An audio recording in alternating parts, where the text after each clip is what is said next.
Buenas noches, hermanos. Bienvenidos. ¿Cómo están? Pues bueno, vamos a dar inicio con la oración para que Dios nos revele su propósito con el tema del día de hoy, ¿les parece? Entonces vamos a orar. Amado Dios y Padre Celestial, en esa tarde, Dios Santo, en tu presencia nos colocamos para que seas tú permitiendo que este tema que traemos para el día de hoy sea un tema que también nos ayude a reflexionar, a exhortar y que estemos preparados también para defender nuestra fe de una manera mansa, así como lo dice tu palabra. Permite que el Espíritu de Dios fluya en este momento para que pues no hayan distracciones, que nuestros 5 sentidos estén atentos al mensaje y que hoy podamos como hermanos poder aprender un poco más de tu palabra y de estos temas tan interesantes que tú nos has permitido traer cada miércoles, Señor. En tus manos nos colocamos el día de hoy. Amén. Pues bueno, hermanos, vamos con sectas y religiones mundiales. El día de hoy vamos a hablar de una religión que así pues se ha catalogado y tiene que ver con el budismo. ¿Alguien ha escuchado de esta religión llamada budismo? Sí la hemos escuchado, ¿verdad? Es como muy famosa, ¿cierto? Muy famosa. Solo que el día de hoy vamos a profundizar un poquito acerca de qué se trata el budismo, su fundador, qué piensan ellos, qué ideología tienen y qué piensan también ellos acerca de nuestra fe. ¿Sí? Entonces vamos a mirar qué nos presenta el budismo.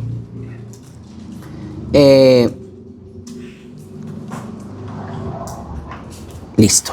Vamos a la siguiente, ya, listo. Entonces, pues vemos que el budismo se originó en la India en el siglo VI antes de Cristo. Entonces, ahí podemos ver como primera característica que el budismo no es una religión moderna, sino que ya viene de muchos años atrás. Estamos hablando aproximadamente de 2500 años atrás que viene esta religión. Y vamos a tocar algunos aspectos importantes de quién es el fundador para que pues ustedes sepan un poquito más. El fundador de esta religión se llama Siddhartha Gautama. Sí, creo que ahí en la pantalla está el nombre. Este hombre fue el que fundó el budismo en la India, pero antes la India no se llamaba así. La India se llamaba República Chaquia, se llamaba antes. Y lo que hoy hace parte, una porción de lo que hoy hace parte de Nepal. De ahí nace el budismo y de ahí es donde nació este personaje que lo llaman el Buda. Le quitaron como tal el nombre original de él y lo llaman el Buda. Este hombre es un asceta, ¿sí? O se hace llamar asceta. ¿Alguien sabe de pronto qué significa la palabra asceta? Las personas que se hacen llamar ascetas son esas personas que renuncian a los placeres mundanos y a la necesidad de cosas materiales para alcanzar la perfección espiritual. Eso es una persona asceta. Este joven nació en una familia, se puede decir que próspera, aristócrata en esa época, pero a la edad de los 29 años decidió dejar todas sus comodidades y lanzarse al mundo de la meditación y demás cosas. Y es ahí donde sale de su comodidad y empieza a seguir a otros famosos que en esa época existían ya acerca del budismo, donde aprende de ellos. Y él, según lo que narra, es que debajo de un árbol él ya tiene como esa revelación, ¿sí? Tiene ese conocimiento, según él, en su meditación y las demás cosas para ser nombrado como Buda y empezar el camino de esto. No solamente de él, sino empezar a transmitir ese mensaje que él tenía hacia las demás personas. Bien. Hablamos que la palabra Buda como tal significa despertar o recobrar conciencia. También significa reconocer y comprender. O también se le conoce como sabio. Significa la palabra Buda. Fundó la orden original de monjas y monjes budistas, y sus enseñanzas no solamente quedaron en el pasado, sino que se siguen interpretando. El siguiente paso, por favor. Vamos a tocar algunos aspectos como de historia, un poquito más relevantes, más específicos, que ahí en la pantalla ustedes lo pueden ver. Como ya les dije, nació en el siglo VI a.C., quiere decir que tiene más de 2500 años de historia esta religión. Este era un príncipe hindú y pues él quiso llegar a la reflexión más profunda del sufrimiento, del sufrimiento humano. Quería saber por qué las personas sufrían y cómo él podía hacer que ese sufrimiento desapareciera de una forma natural, no de una forma religiosa. Dice que tras alcanzar la iluminación se convirtió en el primer Buda y dedicó su vida a enseñar el camino hacia la liberación del sufrimiento. En el desarrollo del budismo, a lo largo de los siglos, el budismo se adaptó a diferentes culturas y contextos, pero siempre conservando su esencia original. O sea que, aunque hay diferentes tipos de budismo, pues solamente es como el nombre, pero la esencia siempre se sigue manteniendo. Que ya más adelante vamos a ver cuál es la esencia del budismo. La expansión pues se extendió por todo Asia, dando lugar a diferentes escuelas y tradiciones. ¿Sí? En Asia es donde más está la población de budistas. Ya más adelante vamos a ver qué cantidad existe en el mundo entero. Otro poquito de historia.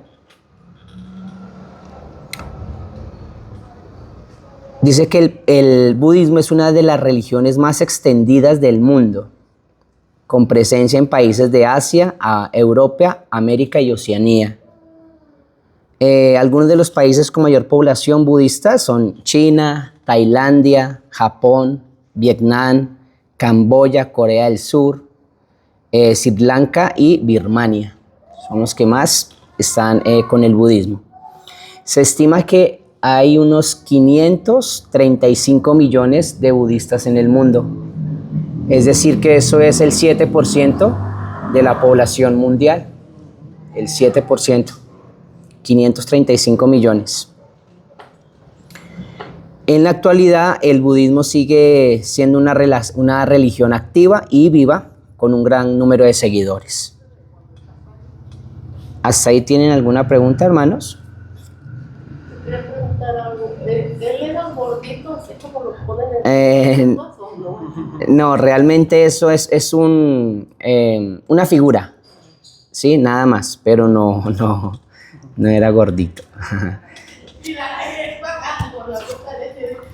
Ok, vamos un poquito a tocar un tema que tiene que ver con la simbología. Voy a devolverme un poquito, Paz, por favor.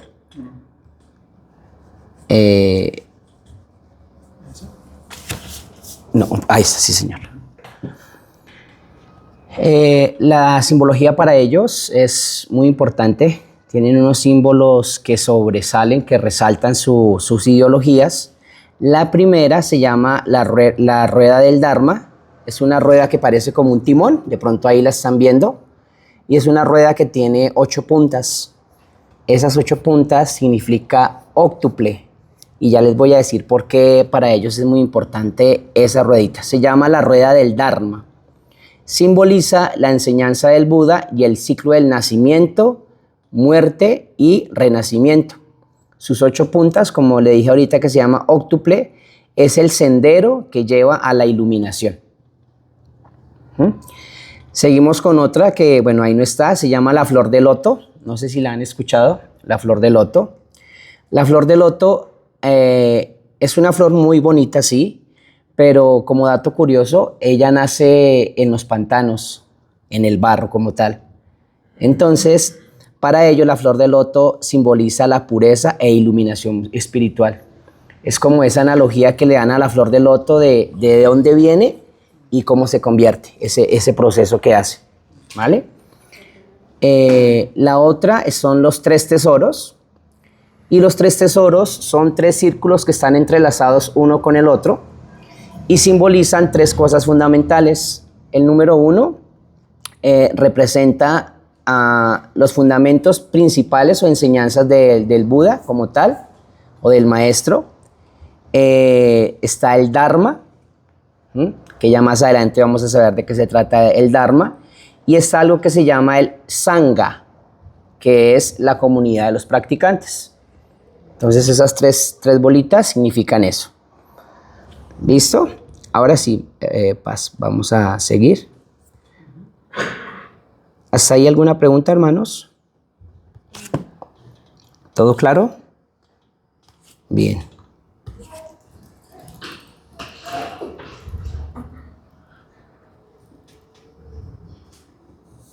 Bueno. Listo. Yo tengo una pregunta. Sí, señora. Ya se me dijo. Dice que él daba relajación para no sentir el dolor y para que aprendieran a no sentir el dolor.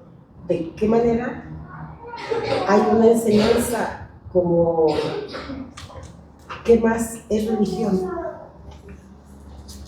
No le entiendo, hermana, la pregunta. Sí, o sea, ¿de qué manera hay una religión ahí? Ah, ok, ya comprendo, sí. Ya más adelante vamos a darnos cuenta que a la luz de nuestra creencia cristiana evangélica, pues obviamente para nosotros no cabe la palabra religión, ¿sí? Puesto que pues se sale de todo contexto bíblico. Entonces, desde ese punto, para nosotros como cristianos evangélicos, no, la palabra religión no cabe. Simplemente es un título que se le da a este movimiento, ¿sí? No lo llaman secta, lo llaman religión porque, para no adelantarme mucho, tiene algunos aspectos o principios casi que muy similares a lo que manejamos nosotros, ¿sí? Pero ya más adelante vamos a ver como esas analogías que ellos hacen con respecto a los aspectos más como bíblicos, ¿vale? Listo, hermanos. Vamos a las escrituras que ellos defienden. Permítanme un momento, lo coloco por acá. Ahí en la pantalla ustedes están viendo como los libros principales. Hay uno que se llama el Canon Pali. Es el texto más sagrado, antiguo del budismo, y contiene todas las enseñanzas originales del Buda. Ese es el primero. Ya después hay otros libros como los sutras,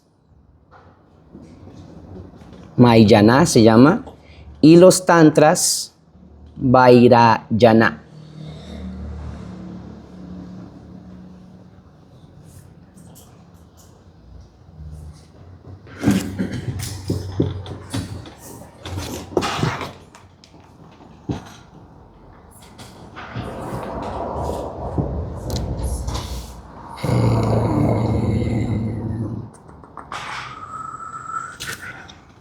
¿Hasta ahí claro, hermanos?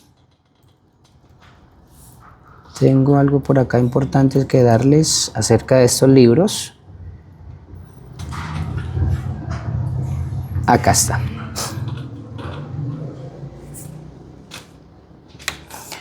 Básicamente, ellos, ¿por qué le dan la importancia? Ahí en la pantalla dice que ellos, la visión de la Biblia es que no es un libro sagrado para el budismo. No lo atribuyen como sagrado. Para ellos son importantes estos libros porque reflejan enseñanzas del Buda, número 1. Tiene reglas que el Buda colocó en estos libros. Hay discursos originales del Buda, análisis filosóficos Y como ya miramos ahí al frente, se dividen en sutras y mantras. No sé si de pronto alguna vez han visto esta técnica que se llama yoga. Es una técnica de relajación que normalmente se utiliza, pues digamos, en el ámbito en el que yo me muevo, que es la actividad física. La gente va mucho con estas clases porque pues entran en un, llamémoslo así, que en un momento de relajación, les ayuda para la parte de dolores musculares y demás, ¿sí? Y ellos utilizan lo que se llaman mantras, o son como unas señales que hacen con las manos, ¿sí?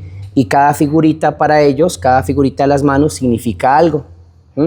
Entonces hay muchos actores, muchos famosos que utilizan estos mantras cuando están en sus conciertos, cuando están en sus entrevistas.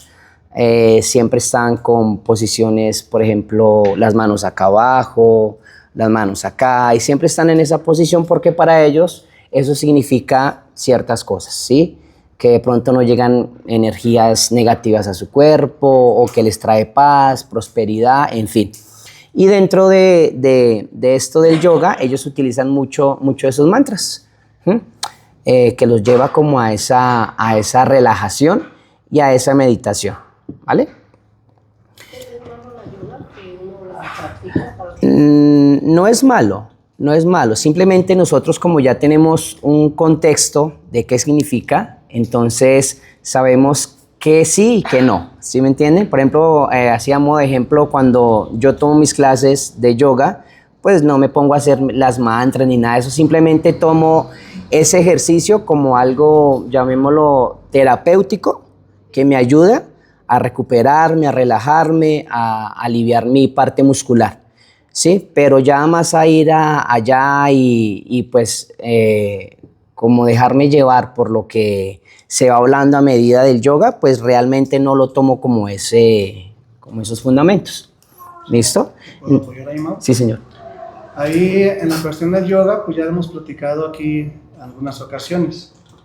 El propósito del yoga es pues ayudar precisamente, como está diciendo aquí el hermano Mau, a el relajamiento muscular, a que tu cuerpo se sienta más tranquilo, más descansado. Hay gente que va al yoga, hay gente que practica cierto deporte y eso lo relaja, hay gente que se acuesta en su cama y eso le relaja, hay gente que se va a acostar y que le pongan piedritas calientes, eso le relaja, o sea, cada quien busca que su cuerpo sea relajado de diferentes formas. Hablando del yoga, hacer un ejercicio de movimiento corporal pues no tiene nada de malo, que es lo que está diciendo el hermano. Pero adquirir los principios ya del yoga, eso no es recomendable para nada para un creyente. Pues al final de cuentas el yoga, el propósito dentro del ámbito ya espiritual, dejando lo físico, metiéndonos en lo espiritual, el propósito del yoga junto con la meditación trascendental y el Hare Krishna es purificar la maldad del individuo, lo cual pues nosotros conocemos que es, a la luz de la Biblia, incorrecto. Entonces, solamente para cerrar, hacer ejercicio no tiene nada de malo, adquirir principios espirituales del yoga no se recomienda para nada. Gracias. Y también eso, no solamente el yoga, sino otras como el entrenamiento, como comer, como tomarse un medicamento, todo tiene que ver con algo que se llama el efecto placebo, ¿sí? Realmente si usted va y se toma un paracetamol, pues el efecto placebo de nosotros, ¿qué es? Pues que de pronto nos va a aliviar el dolor de cabeza, ¿sí? Eso es el efecto placebo. Si yo me tomo, no sé, en la mañana me tomo un café, es porque el efecto placebo del café para mí es que me va a mantener activo durante todo el día, ¿sí? Entonces hay que tener como ese cuidado, que todo es un efecto placebo. Entonces es como el efecto que ciertas cosas lleguen a nuestro cuerpo. ¿Bien? Listo, hermanos. Vamos a tocar ya el tema fundamental de qué piensan los budistas acerca de la Trinidad, con Dios Padre, Dios Hijo, Dios Espíritu Santo y los demás temas a tratar. Entonces vamos a tocar el primer tema, que tiene que ver con la Trinidad acerca de Dios Padre. En el primer punto, ellos dicen que no niegan ni afirman la existencia de un Dios creador. Ni lo niegan ni lo afirman. ¿Bien? Esto se llama en el budismo como el noble silencio. O sea, que están en una posición neutral. Ni lo niegan ni lo afirman.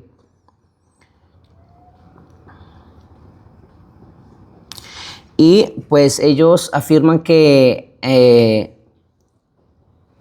todo tiene que ver con el sufrimiento o lo que se llama el Dharma.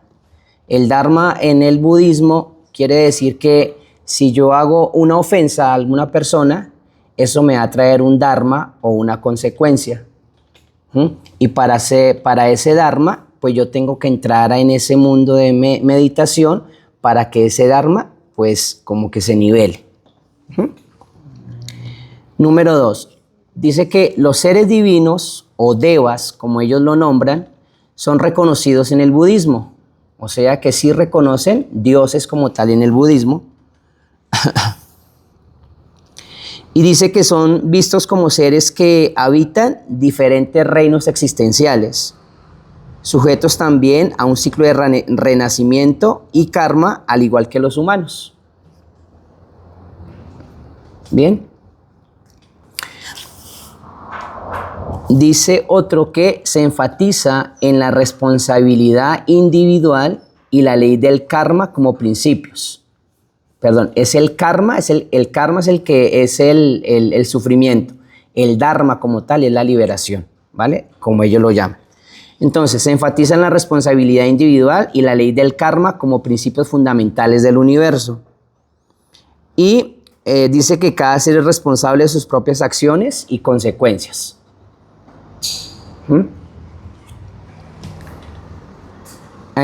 Otro es que no creen en una intervención divina.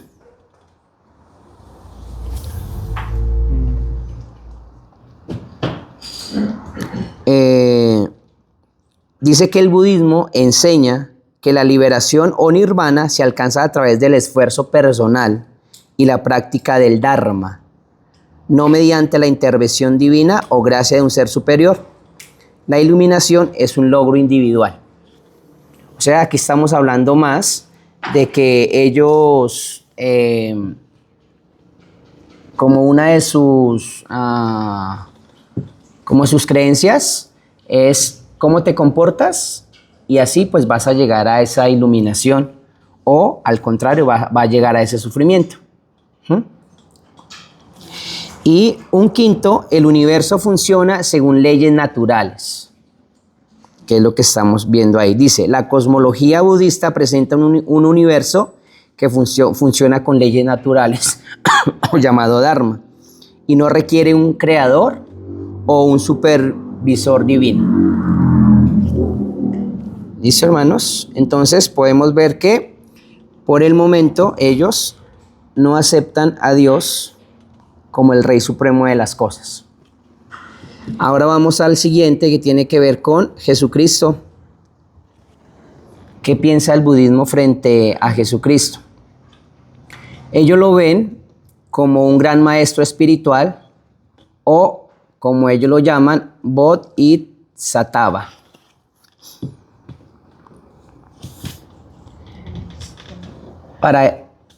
Para ellos es un ser simplemente que ayuda a otros.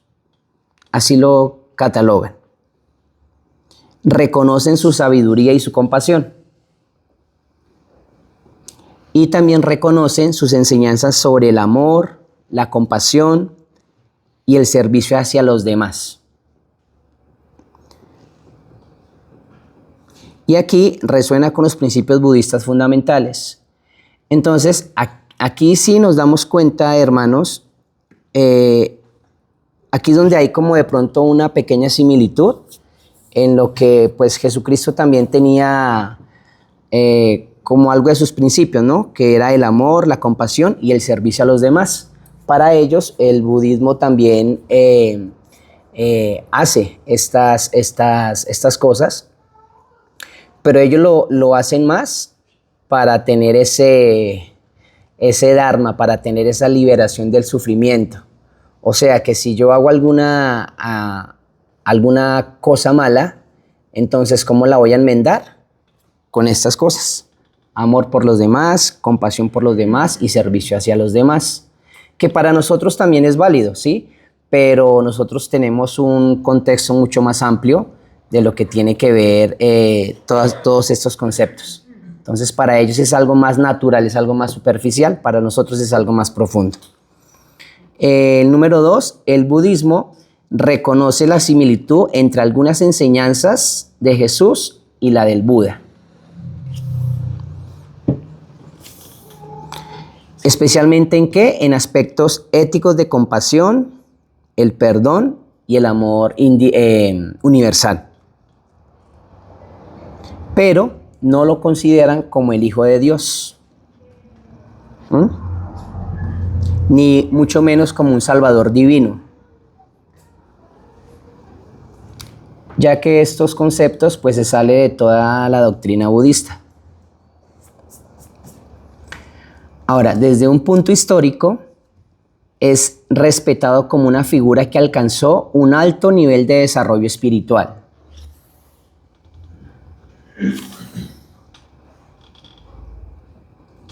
Y otra vez ellos lo ven como que Jesucristo defiende muchísimo, particularmente las enseñanzas de amor incondicional y el servicio hacia los demás. Para ellos el enfoque de Jesús es la transformación interior y purificación del corazón. Sin embargo, para los budistas, aparte de purificar su corazón, ellos también purifican su mente. De ahí que utilizan mucho las mantras para purificar su mente. Y dice que, sin embargo, los budistas interpretan esto desde su propia perspectiva de iluminación y el nirvana. Y último, hermanos, ellos ven las enseñanzas de Jesús como caminos válidos. O sea, ¿a qué se refiere? Que hay muchos caminos para liberarse del sufrimiento y uno de esos caminos, pues, es Jesús. Entonces, ¿ellos pueden hacerse llamar un budista cristiano? No porque no pienso que se podrían llamar así porque ya se salen de todo contexto. Primero, no creen en Dios y segundo, no creen en Jesús como hijo, ¿sí? Lo creen como un ser que tiene unas características similares a Buda en cuestión del amor, la compasión y el servicio. Pero no lo consideran como un ser supremo, como un ser dentro de una trinidad, como un ser divino. Lo consideran como una persona igual al Buda, una persona que vino a la tierra siendo hombre y siendo hombre, así, siendo hombre, no siendo Dios, sino siendo hombre, haciendo estas características. Pero lo aceptan. Señora, Lo aceptan en su origen. como dice ahí, ni lo aceptan ni lo niegan. Están en una posición neutral, ¿sí? Y a eso le llaman el noble silencio. Es únicamente que dicen que su forma de vida fue buena, como ejemplo. Exactamente. Entonces aquí vemos, por ejemplo, si nos vamos un poquito a algunos libros que no están dentro del canon bíblico, ¿sí? Es porque quizás algunos libros de esos canon bíblicos que no los encontramos en la Biblia, es porque simplemente tenían enseñanzas de cómo vivir la vida, ¿sí? Yo recuerdo que algunos de esos libros, creo que es Macabeos no está dentro de la Biblia porque es un libro que no fue inspirado por Dios, aunque se considera un libro bueno porque nos da enseñanzas de cómo vivir la vida, ¿sí? Pero no es un libro inspirado por Dios. Lo mismo pasa en este caso con los budistas. Ellos ni lo afirman ni niegan en Jesús, pero sí lo ven como una persona que tiene algo que se alinea con las enseñanzas de ellos. Listo, hermanos. Seguimos con el Espíritu Santo. Espíritu Santo. En el Espíritu Santo no creen en el Espíritu Santo como nosotros los cristianos evangélicos, ¿sí? ¿Por qué no creen en el Espíritu Santo? Porque para ellos el Espíritu Santo lo transfieren o lo trasladan como una energía, simplemente. Para ellos es una energía, y la similitud que le dan al Espíritu Santo con la energía de ellos se llama el Dharma, o hacer el bien.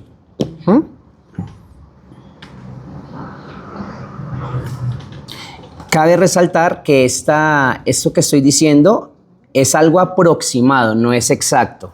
Es algo aproximado a lo que ellos entienden como Espíritu Santo. Número 1. Número 2. Lo interpretan más como una manifestación de energía, lo que les acabé de decir.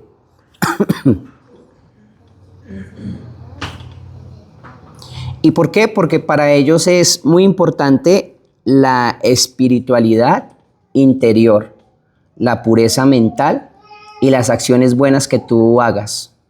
Para ellos prima más que el Espíritu Santo. Bien. Número 3. La idea cristiana evangélica contrasta con toda la visión budista de una guía espiritual. Entonces ya sabemos que para el budismo lo que es más importante son sus acciones. Por eso contrasta para ellos que el Espíritu Santo sea una guía espiritual para nosotros. Porque para ellos todo es natural, todo es natural. Obviamente no lo reconocen como parte de la Trinidad Divina.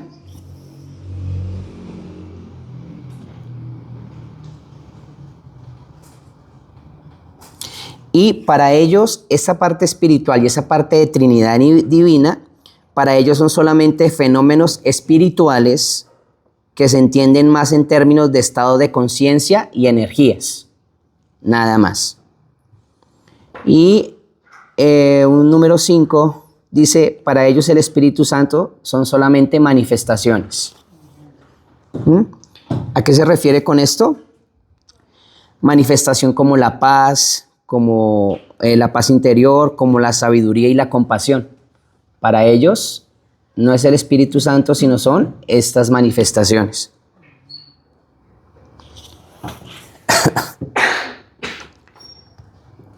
Listo, hermanos. Vamos con el siguiente.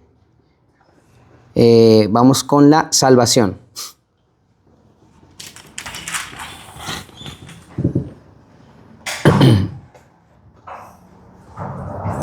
Bueno, entonces, para ellos se define como liberación.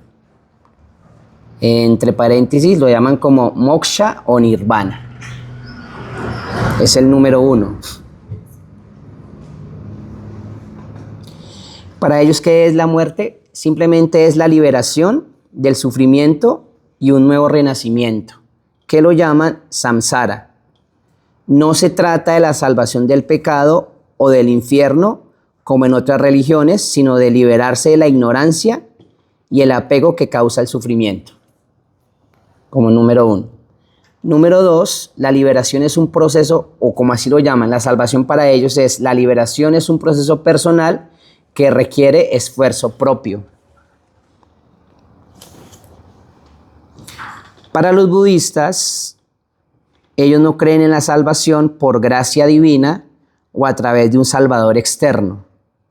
Cada persona debe recorrer el camino por sí misma, aunque puede recibir guía de maestros y de las enseñanzas del Dharma. El siguiente, el camino óctuple, es la vía principal hacia la liberación. Es lo que hablamos ahorita del símbolo, que parece el timón. Para ellos es el óctuple, el camino de la liberación. Dice que este camino incluye el desarrollo de la sabiduría, la conducta ética y la práctica de la meditación. Simplemente por la fe y las creencias, para ellos no es válido tener una salvación. ¿Listo? El cuarto dice que las acciones pasadas y futuras determinan nuestro estado actual. Todo lo que tú hayas hecho en el pasado y todo lo que está por venir en el futuro de tus acciones determinan tu salvación, y eso es lo que ellos llaman el karma, el papel fundamental que juega en la vida de ellos. Y dice que, por último, la liberación o la salvación es posible en esta vida. ¿A qué se refiere? El budismo enseña que no es necesario esperar una vida futura o al final de los tiempos para alcanzar la iluminación.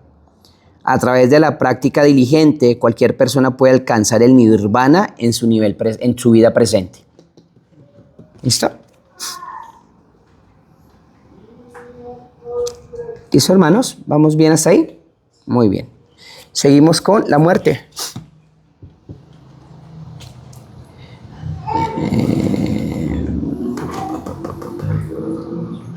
La muerte. Este ya es el último. ¿Qué dicen de la muerte? Número 1, es vista como una transición natural. ¿A qué se refiere con esto? Los budistas consideran que la muerte es simplemente una parte del ciclo continuo del renacimiento. Para ellos es comparado con cambiarse de ropa. Una ropa gastada por una ropa nueva, donde la conciencia es quien usa diferentes cuerpos, como número 1. Número 2, la muerte es una maestra de la impermanencia y la llaman anicca.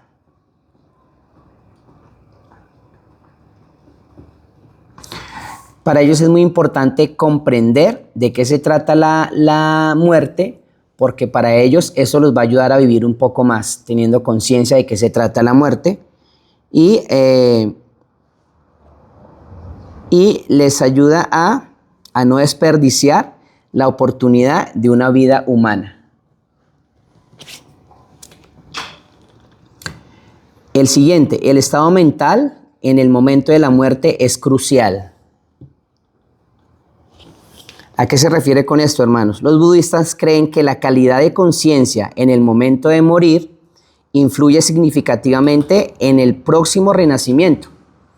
Por esto se da gran importancia a morir en un estado mental sereno y consciente, idealmente rodeado de condiciones positivas y apoyo espiritual.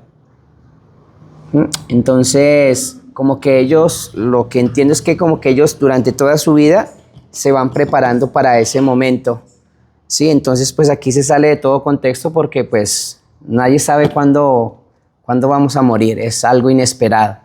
Pero ellos en todo ese proceso consideran que tuvieron una vida ordenada, liberada de sufrimientos, una mentalidad que llegó a ese nirvana, como a ese óctuple que llaman ellos, y pueden morir tranquilamente para vivir, para tener un renacimiento.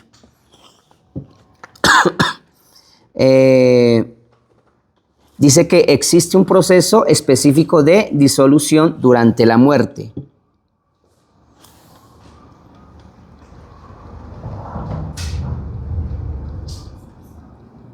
Dice que este proceso puede durar varios días y se considera una oportunidad única para la realización espiritual. Y este tema lo practica mucho el budismo tibetano, del Tíbet.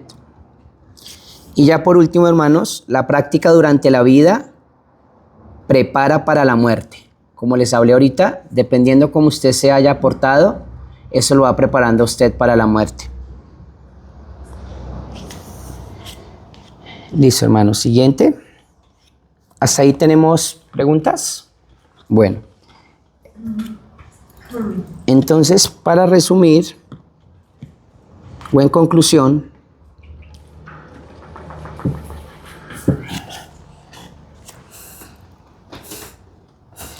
entonces decimos que hay mucha población, ¿verdad? El 7%, 535 millones. Es una gran cantidad de personas que siguen esta, pues se hace llamar religión, pero ya sabemos que para nosotros pues no cabe como religión.